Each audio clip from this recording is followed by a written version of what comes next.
My name is Emily Carter. By every normal standard, I have a good life.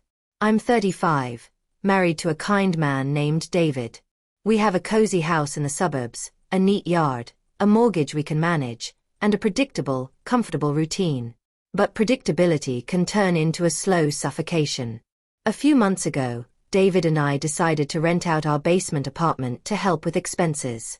That's how our new tenant, Marcus Williams, came into our lives. Marcus is 23, a college student working part-time as a mechanic to cover his tuition.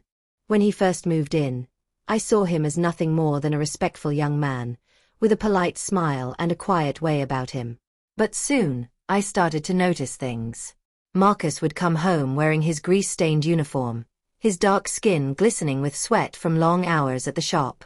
Over his shoulder, he always carried this giant black toolbox, worn, heavy, and covered in oil smudges. At first, I didn't give it a second thought. But one afternoon, I asked him about it. He laughed and said, "It's just my black toolkit. Everything I need is in there." After that, I couldn't get it out of my mind. Maybe it was the way he spoke, or the casual confidence in his voice, but something stirred inside me. Every day, I'd see him working on his old pickup in the driveway, kneeling down with strong hands gripping those heavy tools. His arms flexed, the heat shimmering on his skin, and the smell of fresh oil mixing with the summer air. It did something to me. I tried to ignore it. I really did. David is a good man, dependable, loving, but he is predictable. Our marriage has lost that spark, and I didn't realize how badly I missed feeling truly alive until Marcus showed up. One stormy night, the power went out. Marcus knocked on our back door with a lantern in one hand and that black toolkit in the other. "Hey, Emily," he said, flashing a grin. "I can check your fuse box if you'd like."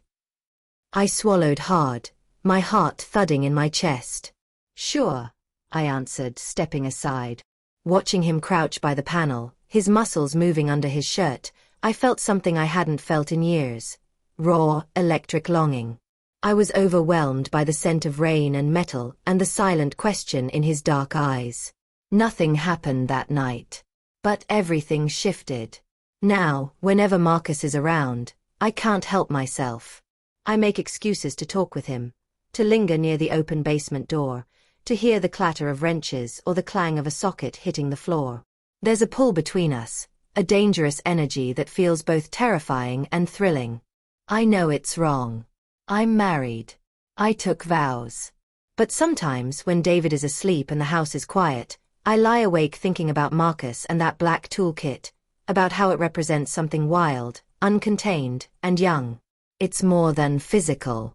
It's about freedom, about breaking out of the safe, predictable shell my life has become. Marcus makes me feel seen, in a way I didn't even realize I was missing. I haven't crossed the line. Not yet. But temptation grows stronger each day. Maybe someday I'll find the courage to choose something reckless, to grab hold of that raw spark instead of just dreaming about it. Or maybe I'll keep pretending that my carefully built life is enough. For now I'm married, but I'm crazy about the black tool of my young tenant, and the feelings it awakens inside me, feelings I thought I'd lost for good.